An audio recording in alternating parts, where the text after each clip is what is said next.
बिस्मिल्लाहिर्रहमानिर्रहीम। जैसे कि पिछली वीडियो में मैंने इंडस वैली सिविलाइजेशन के बारे में बयान किया था, वो कैसे दरियाफ्त हुई और मिट्टी से बाहर आई और कैसे हमें पता चला कि वो 9000 साल पुरानी है और तकरीबन 3900 साल पहले उसका इख्तिताम हो गया। आज मैं उसके फीचर्स के बारे में बात करूँगा। इंडस वैली सिविलाइजेशन के फीचर्स क्या थे। ये तकरीबन 8 लाख मरबा किलोमीटर पर फैली हुई थी, जिसमें आज का पाकिस्तान का पंजाब, सिंध, बलूचिस्तान और इंडियन पंजाब और गुजरात भी आता था। इसमें तकरीबन 1 मिलियन के करीब लोग पाए जाते थे। 10 लाख लोग इसमें पाए जाते थे। 2000 छोटी बड़ी बस्तियाँ और 5 बड़े शहर थे, जिनमें सबसे बड़ा मोहनजोदड़ो जिसकी 2 लाख के करीब आबादी थी। फिर हड़प्पा जिसमें 20,000 से 2 लाख तक उसका भी एस्टिमेट लगाया जाता है। उसके बाद राखी गढ़ी है, उसके बाद लोथल है, उसके बाद एक और सिटी भी है और ये 5 सिटीज़ और ये सारी की सारी सिटीज़ इंडस वैली सिविलाइजेशन की ट्रिब्यूटरीज जो थे, जैसे सतलुज, चिनाब, झेलम और इन दरियाओं के गिर्द ये फैले हुए थे और इन दरियाओं के ज़रिए वो अपने काम जो है ना वो सर अंजाम देते थे।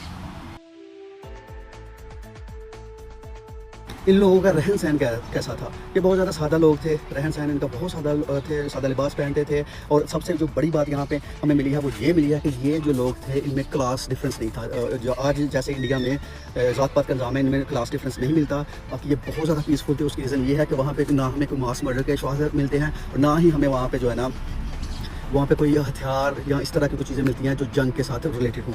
ये सिर्फ अपना औजार बनाते और इनके बहुत ज़्यादा त्यौहार थे और त्योहारों में मगन रहते थे।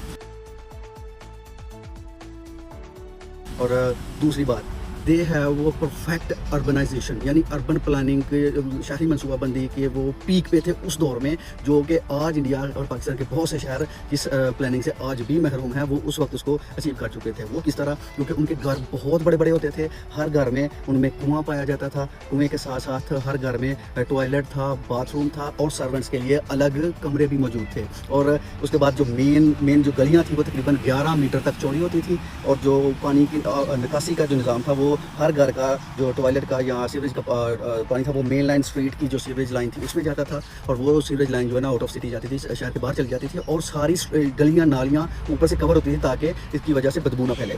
एक और बात, बहुत अहम बात हमें मिलती है, वो ये मिलती है कि ये लोग हाइजीन का बहुत ज़्यादा ख्याल रखते थे। उसकी रीज़न ये है कि इनके घरों में बाथ पाए जाते थे और एक ओवरऑल बाथ भी हमें मोहनजोदड़ो में मिला है, जिसे हम कहते हैं कि मे बी वो उसे कलेक्टिवली इज्तिमाई तौर पे नहाने के लिए इस्तेमाल करते थे या अपने त्यौहारों में नहाने के लिए इन चीज़ों के लिए इस्तेमाल करते थे। उसकी फीचर्स ये हैं कि उसकी लंबाई तकरीबन जो है ना वो 39 फीट थी, उसकी चौड़ाई जो है वो 23 फीट थी और उसकी जो डेप्थ है वो 8 फीट तक बताई जाती है।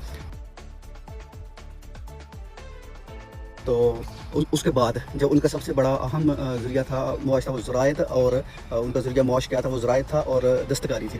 ज़रायत में उनकी इतनी ज़्यादा पीक थी कि उन्होंने बड़े बड़े दरियाओं पे बांध बांधे थे। उन बांधों से वो छोटी छोटी किनाल्स निकालते थे और उन किनालों से छोटी नालियाँ निकालते थे। ये नालियाँ हर किसी के जो खेत थे उनको सराब करती थी और खेत उन्होंने एक खेत का एक पैमाना बनाया हुआ था। जैसे आजकल इंडिया पाकिस्तान में एकड़ यूज़ होता है, वैसे उनके पैमाने भी थे और वो हर नालियाँ बारी अपनी अपनी बारी पर पानी लगाते थे और यही नालियाँ पानी शहर में भी पहुंचाने के लिए, इसकी निकासी, शहर की निकासी के लिए भी ये पानी वहाँ यूज़ के लिए भी बेचा जाता था इन्हीं नालियों से। दूसरा, वहाँ पे हमें बहुत बड़े बड़े गोदाम के जो है ना रिमेन्स भी मिले हैं। इससे हमें पता चलता है कि वो जो खुराक पैदा करते थे या मेसोपोटामिया से लेके आते थे वो इसको स्टोर करना भी जानते थे, ताकि जब कहत साली आए या साल का वो हिस्सा आए जब फसल नहीं होती या जब सैलाब आ जाते हैं तो वो इसको यूज़ कर सके।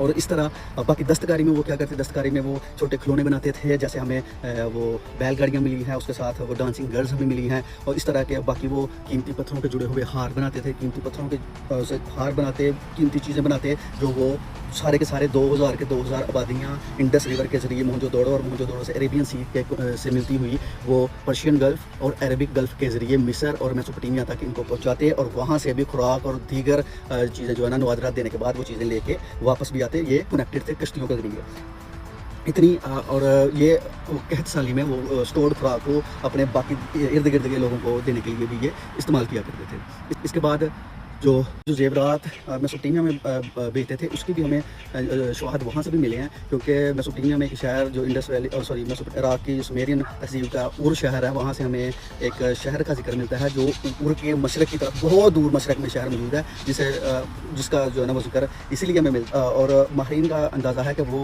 मोहनजोदड़ो का जिक्र कर रहे थे इस जगह पर। तो ये सारी उनकी खसूसियात थी। अब मेन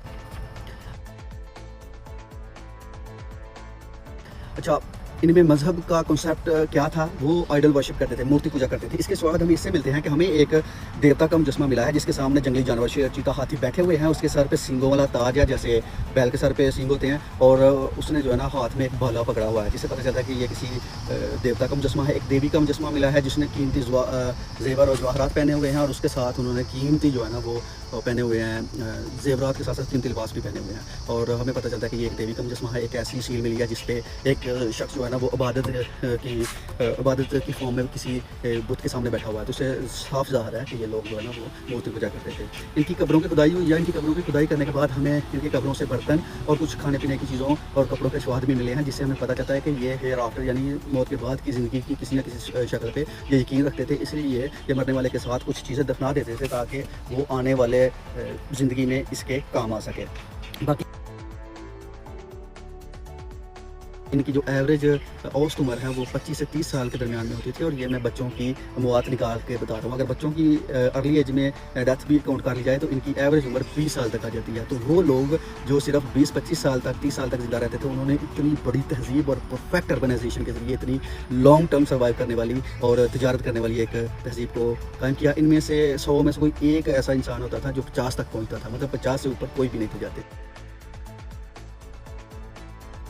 बात पे आते हैं कि ये वादी तहजीब अचानक ख़त्म कैसे हो गई, कहाँ गायब हो गई। तो इसके बारे में 3 से 4 थ्योरीज़ हैं। पहली ड्राई सीजन थ्योरी है, जिसमें ये है कि आहिस्ता आहिस्ता बारिशें ख़त्म हो गई, कहत साली आई, दरिया खुश्क हो गए, और जो इनकी कैनाल सिस्टम था वो डिसफंक्शन कर गया, जिसकी वजह से इनकी ज़रायत और पानी पे निसार ख़त्म हो गया, और इन्हें ये शहर छोड़ के जहाँ पानी मौजूद था उस तरफ जाना पड़ गया। दूसरी ये है कि माहरीन का अंदाज़ा था कि यहाँ पे एक वैसे भी हिंदू हिस्ट्री में मिलता है कि एक पुरानी नदी जिसका नाम सरस्वती था, वो यहाँ बहती थी पंजाब के इलाकों में, जहाँ आज पंजाब और सिंध है। और वो कहते हैं कि ये इंडस वैली सिविलाइजेशन के जो बड़े शहर जहाँ आबादियाँ थी वो उस दरिया के गिर्द थी, और हमें आज सेटेलाइट डाटा के लिए पता चल गया है कि हाँ एक सरस्वती शहर मौजूद थी। और हमें ये भी पता चल गया कि वो खुश क्यों हुई, क्योंकि जो टेक्टोनिक प्लेट्स की रिफ्ट चेंज होती रहती है, और यूरेशियन और इंडियन प्लेट आपस में टकराती रहती हैं, तो उसकी टकराने की वजह से एक उसका जो मेन सोर्स था ना वो 2 हिस्सों में तकसीम हो गया। एक जो ना वो सतलुज में तकसीम होकर वेस्ट की तरफ पाकिस्तान की तरफ आ गया, दूसरा यमुना की तरफ चला गया। मतलब आज जो यमुना और सतलुज है ये कंबाइंड तौर पे किसी दौर में से सरस्वती कहते थे। तो जब सरस्वती सूख गई तो फिर ये लोग भी यहाँ से छोड़ के चले गए, क्योंकि पानी का सोर्स खत्म हो गया था। तीसरी और आखिरी जो है वो है Aryan invasion theory. Aryan invasion theory में कहते हैं कि आर्याज जो सेंट्रल एशिया से आए थे वो बहुत बर्बर थे, बहुत ज़्यादा वो कत्ल-गारत करते थे। तो उन्होंने यहाँ आके हमला किया और उन्होंने बहुत ज़्यादा लोगों को मार दिया और उनके शहरों को तबाह कर दिया, और फिर अपनी तहजीब बसा ली। लेकिन ये थ्योरी भी गलत लगती है। उसकी रीज़न ये है कि हमें वहाँ पे मास मर्डर नहीं मिलते, बल्कि हमें ग्रेजुअल हिजरत मिली। ग्रेजुअल जो है ना वो लोग वहाँ से आहिस्ता आहिस्ता वहाँ से हिजरत करके जो है ना बाकी इंडिया में फैल गए, और वो तहजीब अचानक ख़त्म नहीं हुई, बल्कि उसके जो डिसेंडेंट थे वो आज भी इन्हीं इलाकों में मौजूद हैं। और इंशाल्लाह मैं नेक्स्ट वीडियो में बताऊँगा कि जो इंडस वैली सिविलाइजेशन के लोग थे उनके डायरेक्ट डिसेंडेंट जो है ना वो कहाँ आज वो कहाँ मौजूद हैं।